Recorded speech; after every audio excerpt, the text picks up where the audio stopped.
Thank you, Elan. First of all, my humble pranams to my teachers here, Dr. Ashekar and Dr. Subhash Prasad, who have significant contribution to my career.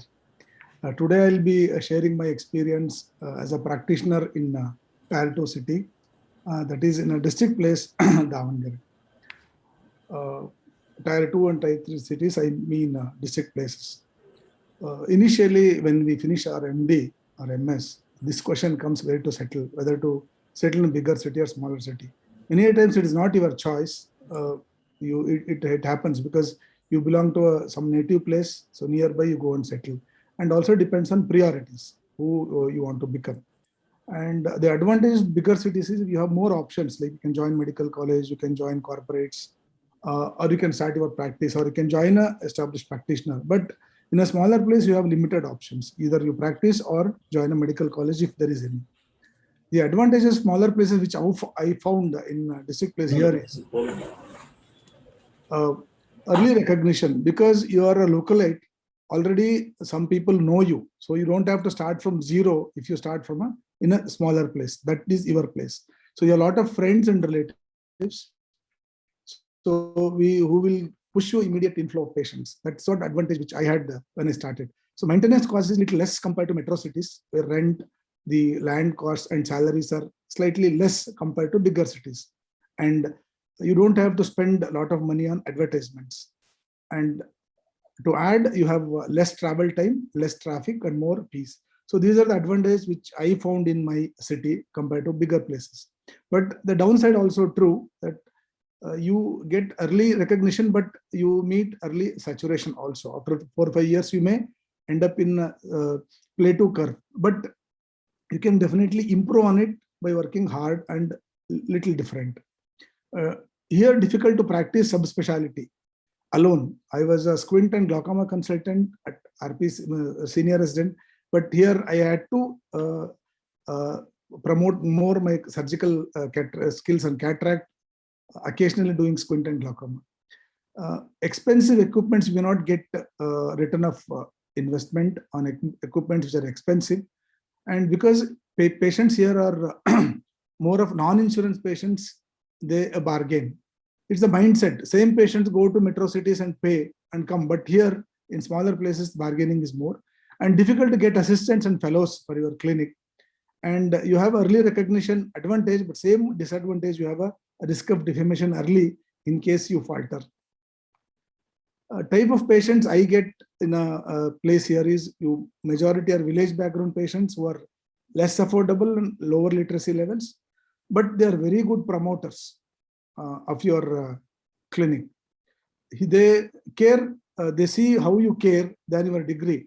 Earlier, I was writing MD, AIMS, MN, AMS, and all those things. Now I stopped writing because they don't mind what you know or what your degree, unless you know, until they know how you care. So that is more important. And fortunately, they're less litigant. In the last 20 years, I don't have a single litigation against me in any of the courts.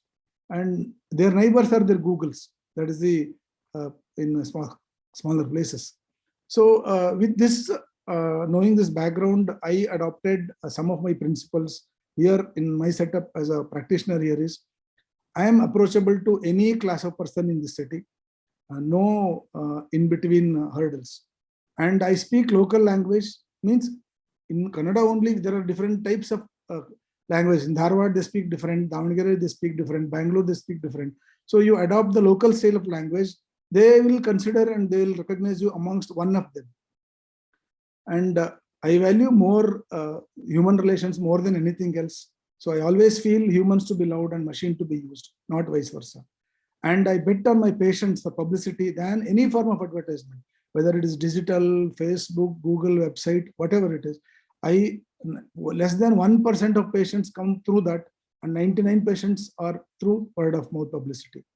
And because it's a smaller place, I have advantage to attend their functions on invitation, and even without invitation, or in some of the unfortunate situations where condolences, I go and at least I console them, regular patients. And here, very important in smaller place, you should know this is, I know my limitations. See, our hospital cannot treat all the diseases. our hospital cannot have all the equipments available. For that matter, no hospital can have. What is important is patient safety. Patient-centric practice is important than our ego. So very good referral system we should have. I have 2-3 referral doctors, my seniors, whom I believe. Suppose if there is an example, a retinal detachment comes, if it is a simple RD, my consultant will do VR consultant. If it is difficult one, I refer to places where I have a lot of faith, send them, I follow them up, talk to that consultant in front of the patient only, and again talk to the patient after the surgery is done. So that regular follow-up I do, so that they will consider you amongst one of them. And this is very important. With you have ophthalmologists at your place. The relation with them is very important in smaller places. As a basic, I have never criticized any of our colleagues in front of my patients. And I have allowed all of them, majority of ophthalmologists in Davangere, to use my facility, whether it is investigation facility, whether laser, surgery, or anything, at reasonable cost, because I don't have to add any extra infrastructure cost. So whatever they give is a benefit to me. More than everything, I get the goodwill. Help every ophthalmologist whenever they are in need, and encourage the youngsters. I have helped, encouraged, guided, even financially, many of the youngsters when they started practice. And this I strictly follow. I never use the word first and only. First equipment to be used in our hospital in the city, only facility, only hospital to have this facility. These, I hate these words, first and only. Because see, somebody has invented and somebody has manufactured. You have just bought that equipment. You don't have to show off that you have bought that equipment. You are doing the first person in the world. So my journey is, when I finished my senior residency, because my hometown was Davangere and there is a medical college, my father wanted to join a government job for security. So I thought a combination of these, I can join a medical college. So as a security, and started my practice. As every one of us have, we had an initial struggle for 5 years. I had my part-time practice. I was lecturer in a medical college. Then I worked for 3 years with a senior consultant who really taught me the ophthalmic practice, which I did not learn in RP Center. And after 5 years, I upgraded my hospital, and the growth and the upgradation should be complementary to each other. Your upgradation should help you to grow, and the growth get the revenue to upgrade. So this should be complementary, and I did that. And I believe there's 4 game changers in the practice. One is, you should have your own place instead of working in a rented place. That really changed the work, the way I work, the way people see you as a surgeon. Having own place is very important. And when you have consultants, a group of consultants, I have now 4 consultants, like-minded consultants. They have never left me since they have joined, and their commitment is 100%. And this is very important, to choose like-minded consultants and good staff. And as I said, allowing the other colleagues to utilize the facility. This has given me dividends in multiples, allowing my other doctors to use my facility.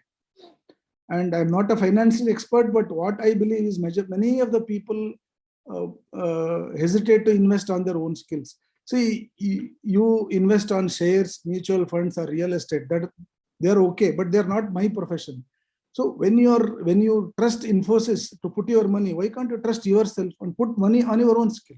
So I believe investing on my own hospital is more important than investing in any of the other fields. The first 15 years, I have not invested a single paisa other than my hospital, and it has given me a lot of dividends, believe me. And invest in what you are good at. So whenever I'm buying equipments, I see the utility compared to the revenue of investment. I always felt the overall balance sheet of the hospital should be healthier. You cannot individualize the equipment, whether this equipment has earned or not. No. End of the day, whether it is giving good facility, whether it is needed, whether you are happy, and overall balance sheet of the hospital is healthy, that's fine. And never compromise the quality of equipments. Smaller places doesn't mean cheaper or lower quality equipments. I have best of the equipments at the district place. And Dr. Ashekar used to always tell me, never fall in trap of MNCs. So that I always follow, I always balance whenever I am buying an equipment. And I consider best resource or human resource. Your co-consultant, your colleagues in the same city, hospital employees, friends, relatives, and well-wishers, referral GPs, pharma-related executives, and VIPs. These are all very important to have a good relation with. Drishti, as of today, we do around 3,500 to 4,000 surgeries per year with 3 full-time consultants and 1 VR surgeon with a high-end phaco machine, microscopes, optical biometers, OCT, FFA, green laser, YAG laser, and HFA. So all these very useful utility equipments.